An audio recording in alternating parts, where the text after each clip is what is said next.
Puji Tuhan. Selamat pagi. Salam sejahtera bagi kita semua. Kembali lagi dalam acara doa pagi hari ini. Tetapi sebelum kita membaca dan merenungkan firman Tuhan, kita mau berdoa terlebih dahulu. Tuhan Yesus, kami datang ke hadirat-Mu, berterima kasih untuk hari yang baru. Kiranya Tuhan mau sertai kami sepanjang hari ini. Dan sebentar kami akan merenungkan firman-Mu. Di dalam nama Yesus kami sudah berdoa. Amin. Tema hari ini, benih yang jatuh di pinggir jalan. Benih yang jatuh di pinggir jalan. Ayat pokok dari Markus 4 ayatnya yang keempat. Pada waktu ia menabur sebagian benih, itu jatuh di pinggir jalan. Lalu datanglah burung dan memakannya sampai habis. Kita dapat melihat penjelasan Markus 4 ayatnya yang keempat. Ini dalam Markus 4 ayat 14 dan 15. Di situ tertulis, penabur itu menaburkan firman. Orang-orang yang di pinggir jalan tempat firman itu ditaburkan ialah mereka yang mendengar firman, lalu datanglah iblis dan mengambil firman yang baru ditaburkan di dalam mereka. Hal yang dapat kita pelajari dalam ayat ini adalah benih adalah firman Allah yang ditabur. Benih yang jatuh di pinggir jalan, ini adalah gambaran orang-orang yang mendengar firman Allah, tapi dia tidak menjaga hatinya. Sehingga iblis datang, mencuri firman, sehingga kehilangan firman itu.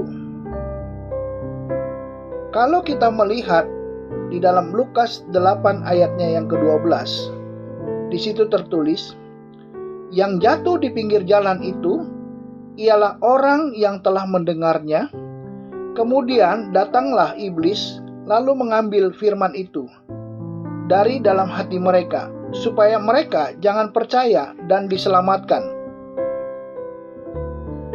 Kita dapat melihat di dalam Lukas 8 ayat yang ke-12 tadi, dijelaskan bahwa iblis mencuri firman yang ada dalam diri manusia bagi mereka yang tidak menjaga hatinya, supaya mereka jangan percaya dan diselamatkan. Pekerjaan iblis selalu mau mencuri dan mau membunuh iman orang percaya. Iblis mempengaruhi supaya umat Tuhan meragukan firman-Nya. Sebab itu, perhatikan cara kita mendengar firman Allah. Di dalam Lukas 11 ayatnya yang ke-28, di situ dikatakan, tetapi ia berkata, yang berbahagia ialah mereka yang mendengarkan firman Allah dan yang memeliharanya. Kita harus mendengarkan firman Allah dan memelihara firman Allah di dalam hati kita.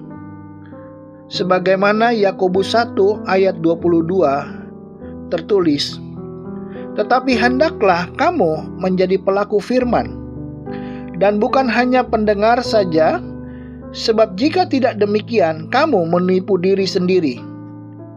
Kita harus menjadi pelaku firman Allah, dan bukan hanya sebagai pendengar saja, sehingga firman Allah masuk ke dalam hati kita, berakar, bertumbuh, dan akhirnya menghasilkan buah-buah yang baik, yaitu perbuatan yang memuliakan Tuhan.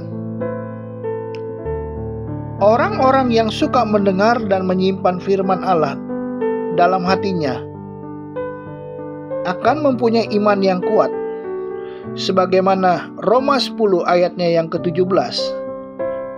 Di situ tertulis, jadi iman timbul dari pendengaran, dan pendengaran oleh firman Kristus. Kita akan mempunyai iman yang kuat kalau kita senang mendengar dan menyimpan firman Kristus dalam hati kita. Di dalam Mazmur 1 ayat yang ke-1 sampai dengan ke-3, di situ tertulis, "Berbahagialah orang yang tidak berjalan menurut nasihat orang fasik, yang tidak berdiri di jalan orang berdosa, dan yang tidak duduk dalam kumpulan pencemooh. Tetapi yang kesukaannya ialah Taurat Tuhan, dan yang merenungkan Taurat itu siang dan malam. Ia seperti pohon yang ditanam di tepi aliran air, yang menghasilkan buahnya pada musimnya, dan yang tidak layu daunnya, apa saja yang diperbuatnya berhasil." Orang yang suka kepada firman Tuhan, yang merenungkan firman Tuhan siang dan malam, hatinya akan selalu bersemangat dan selalu merasa segar kerohaniannya, tidak menjadi lemah, tetapi kuat di dalam Tuhan. Di dalam Mazmur itu dijelaskan juga apa saja yang diperbuatnya berhasil kalau kita hidup taat sesuai firman Tuhan. Amin. Kita akan berdoa memohon pertolongan Tuhan pada saat ini. Bapa kami dalam sorga, kami bersyukur untuk kebaikan dan kemurahan Tuhan. Kami mohon, Tuhan, pimpinlah hidup kami ya Tuhan.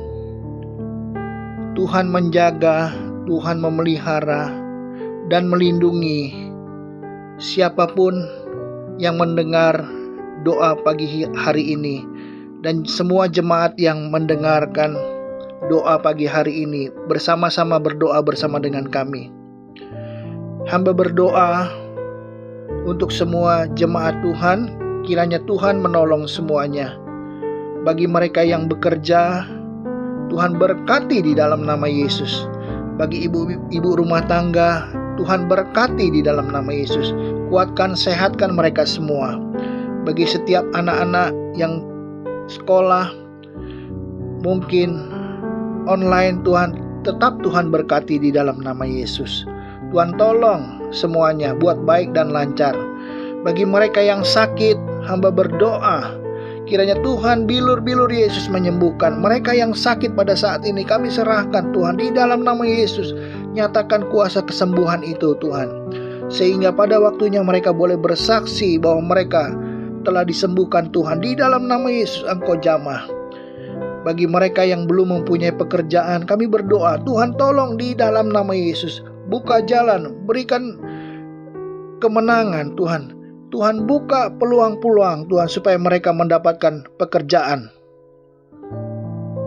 Apapun setiap pergumulan di dalam jemaat Tuhan, maupun mereka yang mengikuti doa pada pagi hari ini, Tuhan, hamba-Mu berdoa di dalam nama Yesus. Segala pergumulan kami, peperangan iman kami, persoalan kami Tuhan, dalam nama Yesus.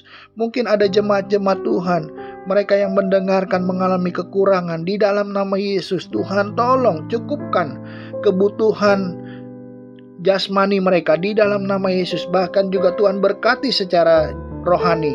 Tuhan tolong semuanya di dalam nama Yesus. Kami juga berdoa untuk Bapak Gembala sekeluarga.